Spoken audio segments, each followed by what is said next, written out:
तो फ्रेंड्स नमस्ते, कैसे हैं आप सभी। आज मैं आपके लिए प्रेमचंद की एक और कहानी लेकर आई हूँ जिसका शीर्षक है गुल्ली डंडा। प्रेमचंद ने 300 कहानियों का लेखन किया है।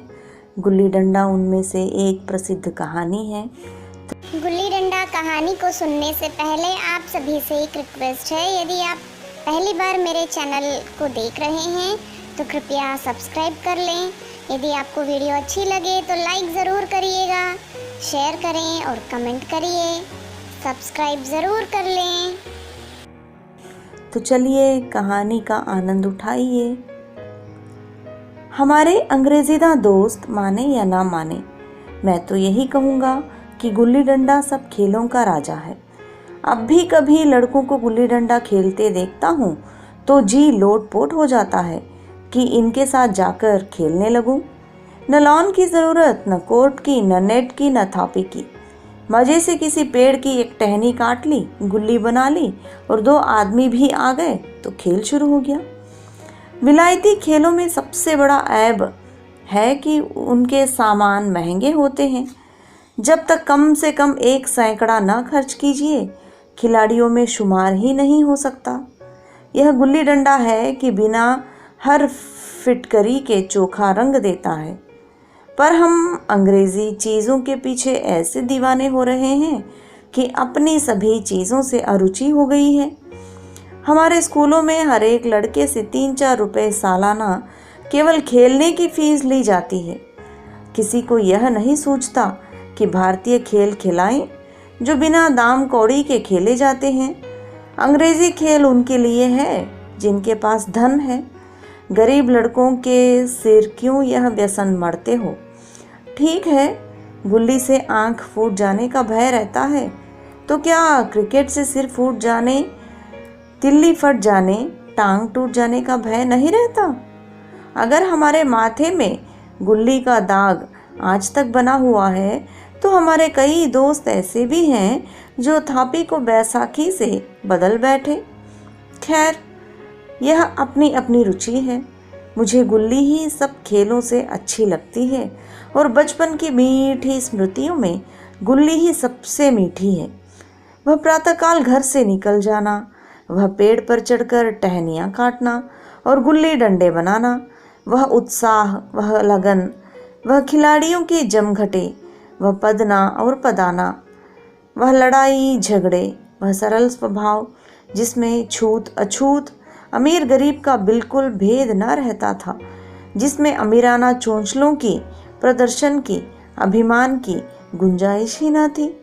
यह उसी वक्त भूलेगा जब घर वाले बिगड़ रहे हैं, पिताजी चौके पर बैठे वेग से रोटियों पर अपना क्रोध उतार रहे हैं, अम्मा की दौड़ केवल द्वार तक है, लेकिन उनकी विचारधारा में मेरा अंधकारमय भविष्य टूटी हुई नौका की तरह डगमगा रहा है और मैं हूँ कि पदाने में मस्त हूँ। न नहाने की सुधि है, न खाने की। गुल्ली है तो ज़रा सी, पर उसमें दुनिया भर की मिठास है और तमाशों का आनंद भरा हुआ है। मेरे हमजोलियों में एक लड़का गया नाम का था। मुझसे 2-3 साल बड़ा होगा। दुबला, लंबा, बंदरों की सी लंबी लंबी पतली पतली उंगलियां, बंदरों की सी ही चपलता, वही झल्लाहट। गुल्ली कैसे हो उस पर इस तरह लपकता था जैसे छिपकली कीड़ों पर लपकती है।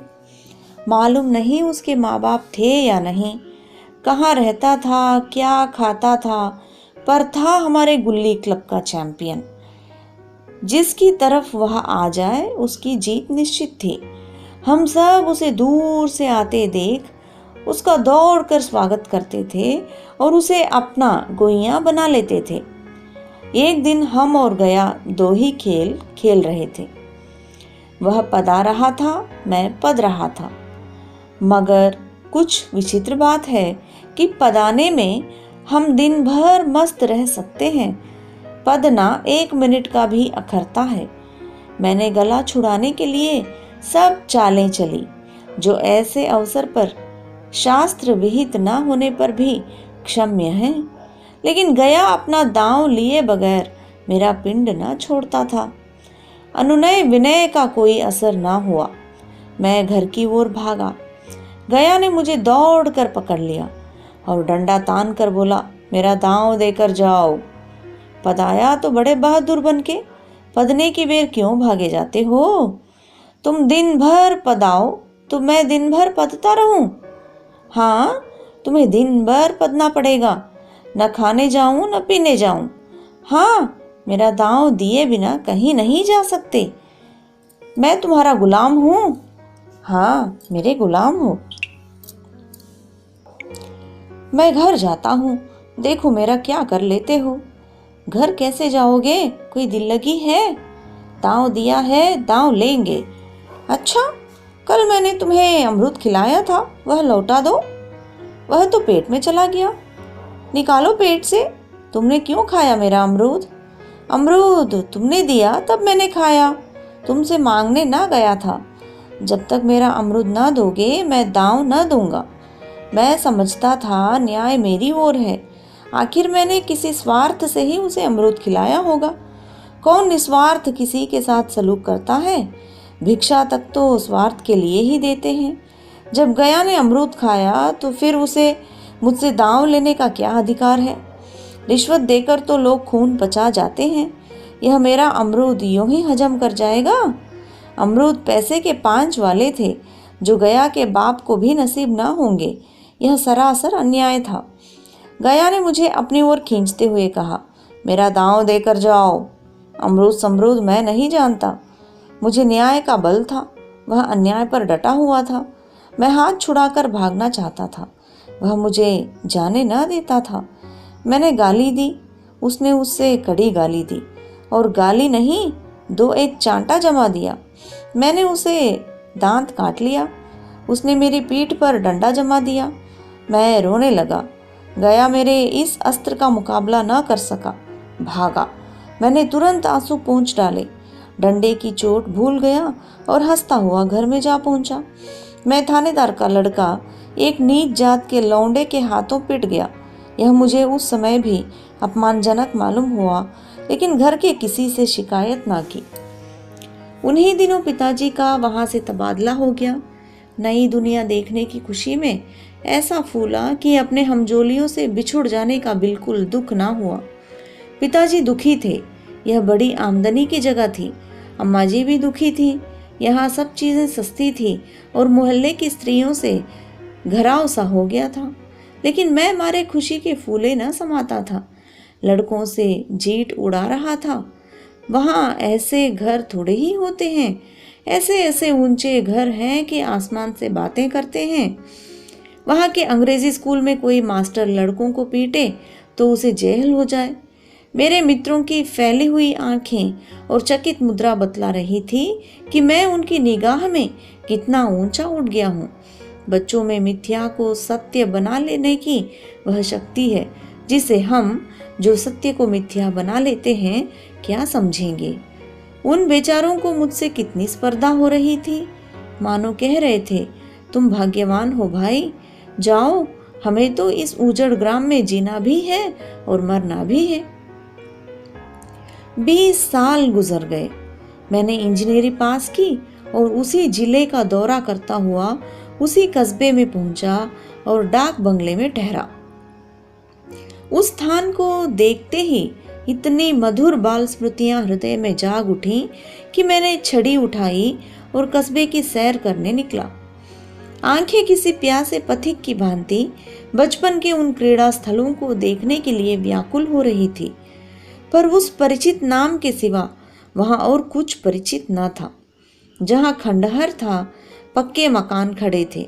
जहां बरगद का पुराना पेड़ था, वहां अब एक सुंदर बगीचा था। स्थान का काया पलट हो गया था। अगर उसके नाम और स्थिति का ज्ञान ना होता तो मैं इसे पहचान भी ना सकता। बचपन की संचित और अमर स्मृतियां बाहें खोले अपने उन पुराने मित्रों से गले मिलने को अधीर हो रही थी, मगर वह दुनिया बदल गई थी।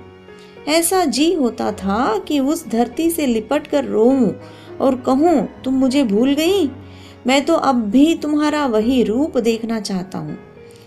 सहसा एक खुली हुई जगह मैंने 2-3 लड़कों को गुल्ली डंडा खेलते देखा।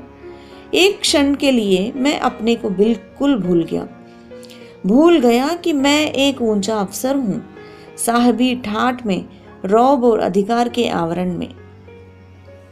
जाकर एक लड़के से पूछा, क्यों बेटे, यहाँ कोई गया नाम का आदमी रहता है? एक लड़के ने गुल्ली डंडा समेटकर सहमे हुए स्वर में कहा, कौन गया? गया चमार। मैंने यूं ही कहा, हाँ वही, गया नाम का कोई आदमी है तो? शायद वही हो। हाँ है तो, जरा उसे बुला ला सकते हो?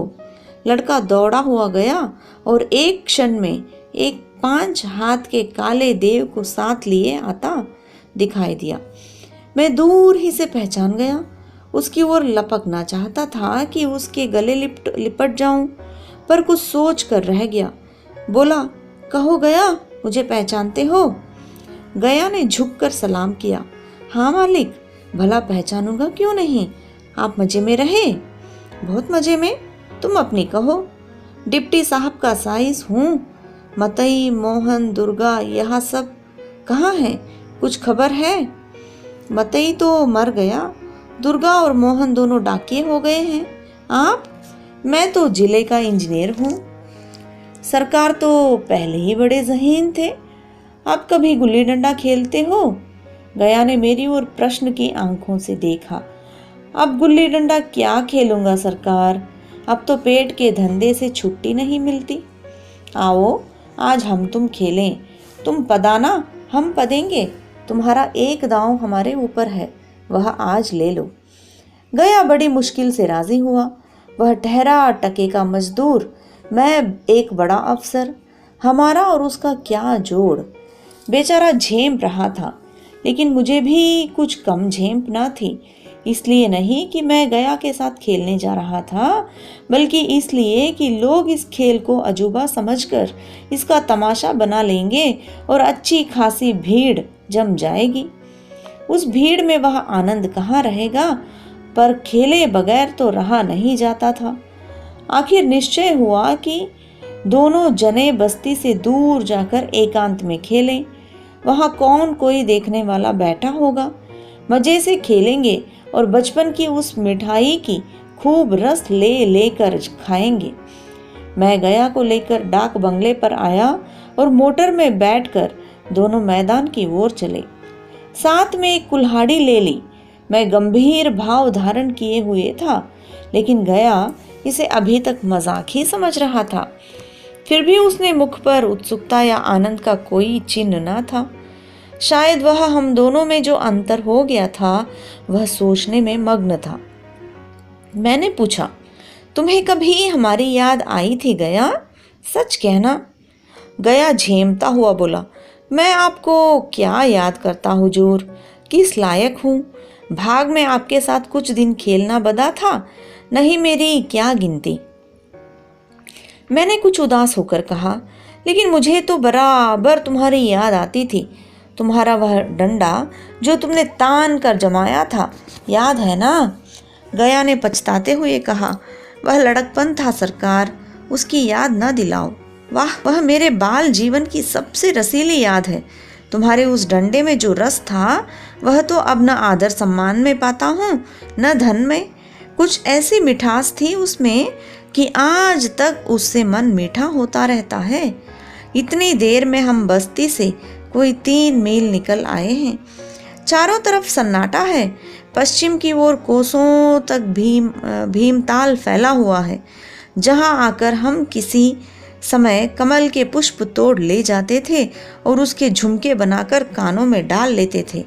जेठ की संध्या केसर में डूबी चली जा रही थी। मैं लपककर एक पेड़ पर चढ़ गया और एक टहनी काट लाया। चटपट गुल्ली डंडा बन गया। खेल शुरू हो गया। मैंने गुच्छी में गुल्ली रखकर उछाली। गुल्ली गया के सामने से निकल गई। उसने हाथ लपकाया जैसे मछली पकड़ रहा हो। गुल्ली उसके पीछे जाकर गिरी। यह वही गया है जिसके हाथों गुल्ली जैसे आप ही आप जाकर बैठ जाती थी। वह दाहिने बाएं कहीं हो, गुल्ली उसकी हथेलियों में ही पहुंचती थी। जैसे गुल्लियों पर वशीकरण डाल देता हो। नई गुल्ली, पुरानी गुल्ली, छोटी गुल्ली, बड़ी गुल्ली, नोकदार गुल्ली, सपाट गुल्ली, सभी उसे मिल जाती थी। जैसे उसके हाथों में कोई चुंबक हो जो गुल्लियों को खींच लेता हो। लेकिन आज गुल्ली को उससे प्रेम नहीं रहा। फिर तो मैंने पदाना शुरू किया। मैं तरह तरह की धांधलियां कर रहा था। अभ्यास की कसर बेईमानी से पूरी कर रहा था। हुच जाने पर भी डंडा खेले जाता था।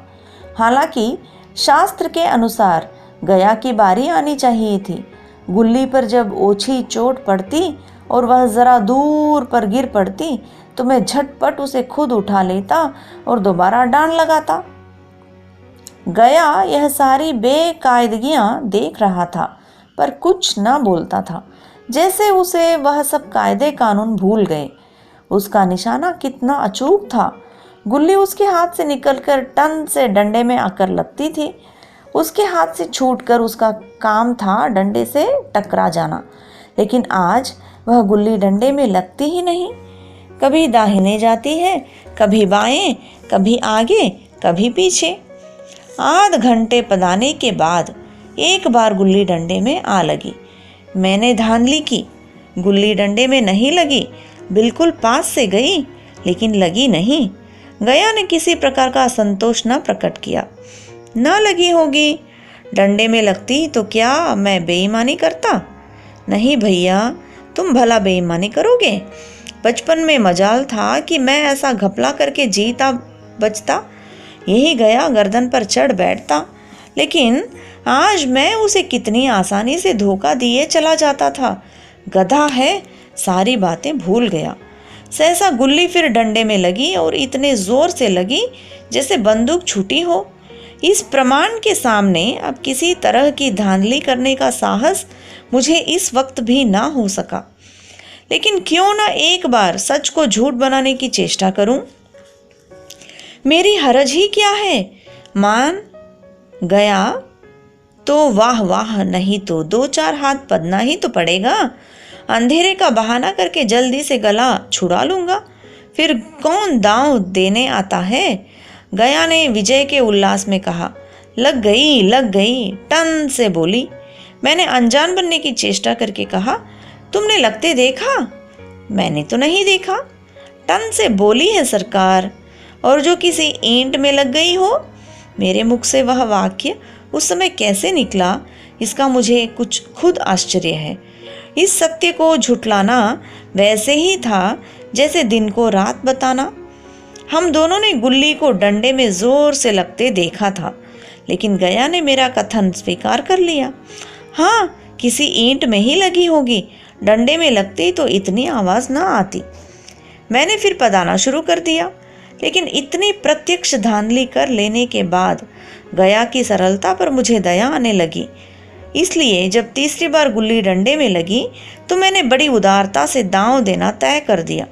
गया ने कहा, अब तो अंधेरा हो गया है भैया, मैंने सोचा कल बहुत सा समय होगा, यह न जाने कितनी देर पदाए, इसीलिए इसी वक्त मुआमला साफ कर लेना अच्छा होगा। नहीं नहीं, अभी बहुत उजाला है, तुम अपना दांव ले लो। गुल्ली सूझेगी नहीं, कुछ परवाह नहीं। गया ने पदाना शुरू किया, पर उसे अब बिल्कुल अभ्यास न था। उसने दो बार टांड लगाने का इरादा किया, पर दोनों ही बार हुच गया।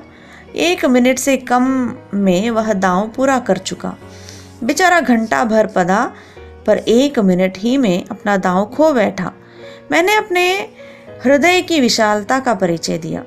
1 दांव और खेलो, तुम पहले ही हाथ में हुच गए।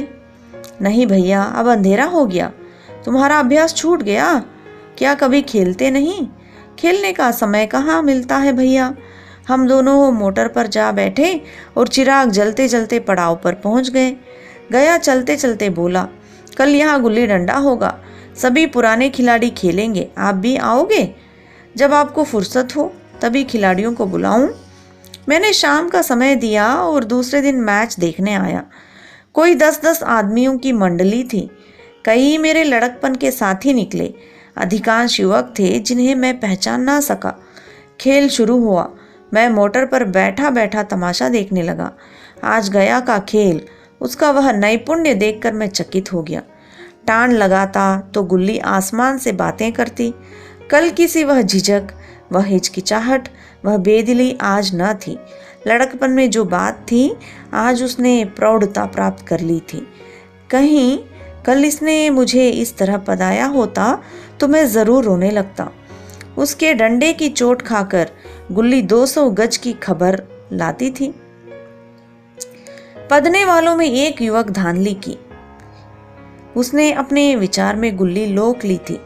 गया का कहना था गुल्ली जमीन में लगकर उछली थी। इस पर दोनों में ताल ठोंकने की नौबत आई। युवक दब गया। गया का तमतमाया हुआ चेहरा देखकर डर गया। अगर वह दब न जाता तो जरूर मारपीट हो जाती। मैं खेल में न था, पर दूसरों को इस खेल में मुझे वही लड़कपन का आनंद आ रहा था जब हम सब कुछ भूलकर खेल में मस्त हो जाते थे। अब मुझे मालूम हुआ कि कल गया ने मेरे साथ खेला नहीं, केवल खेलने का बहाना किया। उसने मुझे दया का पात्र समझा। मैंने धांधली की, बेईमानियां की, पर उसे जरा भी क्रोध न आया, इसलिए कि वह खेल न रहा था, मुझे खिला रहा था, मेरा मान रख रहा था। वह मुझे पदाकर मेरा कचूमर नहीं निकालना चाहता था। मैं अब अफसर हूँ। यह अफसरी मेरे और उसके बीच में दीवार बन गई है।